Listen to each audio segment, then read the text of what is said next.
یہاں پہ لوگوں کا جو درد ہے، جو رنج و غم ہے، آپ یہاں آئیں تو آپ محسوس کر سکتے ہیں. 3 سال کے لیے شیلٹر بنا کے دیے کہ یہ شیلٹر ہیں آپ کو، آپ اس میں رہیں، اس میں آپ لوگوں کو کم از کم گرمی سردی سے بچاؤ کے لیے آپ کا وقتی طور پر یہ ہے، اور 3 سال کے بعد ہم آپ کو بکریال شفٹ کریں گے. لیکن 10 سال گزر گئے، ان کی عمر 9 سال تھی اس وقت، ابھی یہ 19 سال کے ہو گئے. تو اس طرح کچھ نہیں ہوا، اور انہوں نے کرنا بھی کچھ نہیں. انہوں نے تو اپنا وہ ایک پیسہ جو آیا ہوا تھا اس کو کنورٹ کر کے وہاں بکریال سٹی بنانا ہے تو کیا کرنا ہے اس کے لیے لگاتے رہے. 10 سال میں کچھ نہیں ہوا. مجھے آئندہ 10 سال بھی ہوتا کچھ نظر نہیں آ رہا، کیونکہ مرکزی گورنمنٹ کہہ رہی ہے صوبے کا کام ہے، اور صوبائی گورنمنٹ کہہ رہی ہے مرکز کا کام ہے.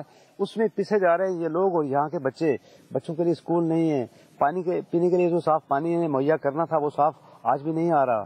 اور وہ جو سیوریج کی لائنیں ہماری جو پرانی بحال کرنی تھی، انہوں نے میرا خیال ہے وقتی طور پہ تھوڑا سا کچھ کام کیا تھا، وہ بھی این جی اوز نے. اور بالا کوٹ میں این جی اوز میں پابندی تھی، این جی اوز کو این او سی نہیں دے رہے تھے کہ آپ نے یہاں پر کام نہیں کرنا، آپ نے اوپر کرنا ہے یا دائیں بائیں کرنا ہے. یہ ریڈ زون ہے.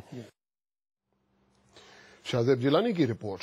8 اکتوبر کے زلزلے کی تباہی کے 10 برسوں پر خصوصی سیربین میں یہ بھی دیکھیے گا کہ بھارت کے زیر انتظام کشمیر کے پناہ گزینوں پر زلزلے میں کیا بیتی، اور یہ بھی کہ شام کی خانہ جنگی کے باعث وہاں کی قومی فٹ بال ٹیم عالمی کپ کی تیاری میں کیا جتن کر رہی ہے.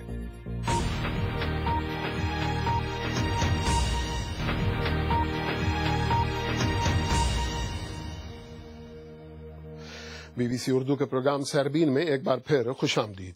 سن 2005 کے زلزلے میں بھارت کے زیر انتظام کشمیر سے جان بچا کر آئے ہوئے ایسے 32,000 سے زیادہ پناہ گزین بھی متاثر ہوئے جو اس وقت مظفر آباد کے آس پاس کچے مکانوں یا خیمہ بستیوں میں رہتے تھے. مفلسی اور محتاجی کل بھی ان کا مقدر تھی اور آج بھی ہے. یہ ہے وہ خانہ برباد جو 2 مرتبہ بے گھر ہوئے، اور انہیں شکوہ ہے کہ حکومت پاکستان نے انہیں نظر انداز کیا ہے. امبر شمسی نے ایک ایسی ہی خیمہ بستی میں ان پناہ گزینوں کے ایک رہنما سے بات کی. اس کیمپ میں وہ لوگ رہتے ہیں جو ایک طرح سے بٹے ہوئے ہیں. 25 سال پہلے وہ بھارت کے زیر انتظام کشمیر سے بھاگ کر یہاں آئے تھے، پاکستان کے زیر انتظام کشمیر. لیکن جو زندگی یہاں گزارے انہی سے پوچھتے ہیں. شہید بشیر کیمپ کے صدر عبد القیوم سے بات کرتے ہیں. بتا سکتے ہیں کہ جب زلزلہ آیا تھا آپ کہیں اور رہتے تھے تو بہت لوگ شہید بھی ہوئے تھے. ہم جس وقت زلزلہ ہوا تو اس وقت ہم کمسار کے اندر تھے، مظفر آباد آزاد کشمیر یہ ہمارے ہمسائی کے اندر ہیں. تو وہاں ہم جس وقت زلزلہ ہوا تھا سویرے 8-9 بجے کا واقعہ تھا. تو اس وقت دنیا ہم سمجھ رہے تھے کہ دنیا کے اندر کچھ بھی نہیں رہا ہے. 305 مطلب ہمارے لوگ شہید ہوئے ہیں اس دوران. ہم وہاں 3 کیمپوں کے اندر مشتمل تھے، 300-400 فیملی تھی وہاں اس وقت وہاں موجود. تو اب جو چیلا کے اندر ہم اس کے بعد ہم چیلا کے اندر آئے. چیلا کے اندر اس وقت 800 کچھ فیملی یہاں رہ رہی ہے جس کے 10 کیمپ ہیں. اس وقت جب آپ آئے تھے تو سفر کے بارے میں تھوڑا سا مختصر بتا سکتے ہیں؟ میں بتا سکتا ہوں. ہم جس وقت اس وقت آئے تھے ہم رات کے دور میں آئے تھے. ہماری خواتین راستے سے واپس بھی کچھ گئی ہے، ہمارے بچے کچھ رات کو رہ گئے تھے راستوں میں. وہ لوگ اس وقت یہاں موجود ہیں ان میں سے. ٹھیک ہے، ہم نے بارڈر کراس کی، ہم نے پاکستان کے نام ہم آئے تھے، دین کی خاطر آئے تھے. حکومت نے شیلٹر کا اور زمین کا انتظام تو کیا؟ یہاں کچھ چند جگہ کیا ہے. تو ہمیں رات کو ایک وہ بتا رہے ہیں ٹھوٹا، سویرے دوسری جگہ بتا رہے ہیں، تیسری گجہ بتا رہے ہیں. 11 سال گزر گئے، 11 سال کے اندر ہمیں کوئی رزلٹ نہیں آ رہا ہے. سب وزیر اعظم صاحب بھی جھوٹ کہہ رہے ہیں، ہمارے وزیر بھی جھوٹے ہیں، ہمارے دوسرے بھی جھوٹے ہیں. سچ کہنے پر کوئی تیار نہیں ہے. جس آزادی کے لیے یہاں آئے تھے وہاں جو خوف تھا کون سا بہتر ہے؟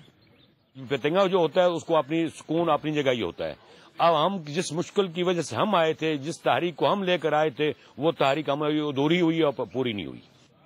بات کرنے کا بہت بہت شکریہ.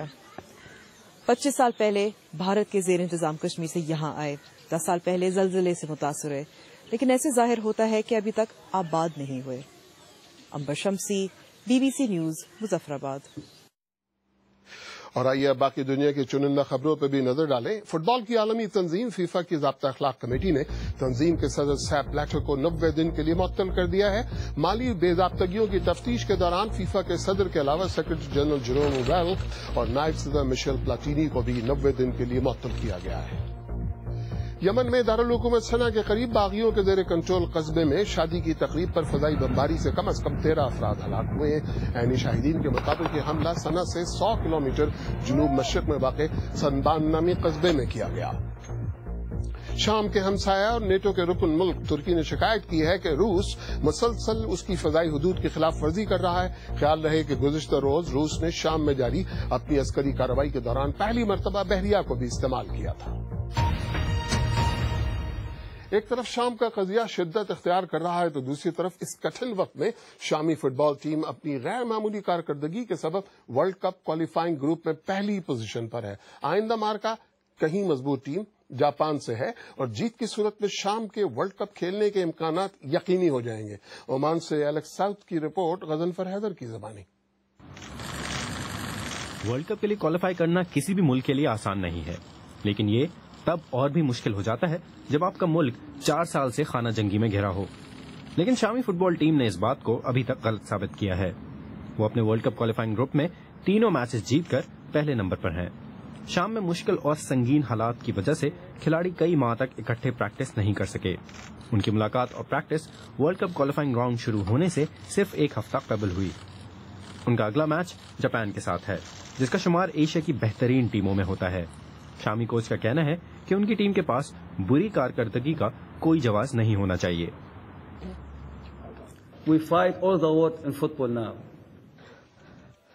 ہم جنگیں لڑتے رہے ہیں اور اب فٹ بال میں لڑیں گے۔ ہماری ہمت اور حوصلے بلند ہیں۔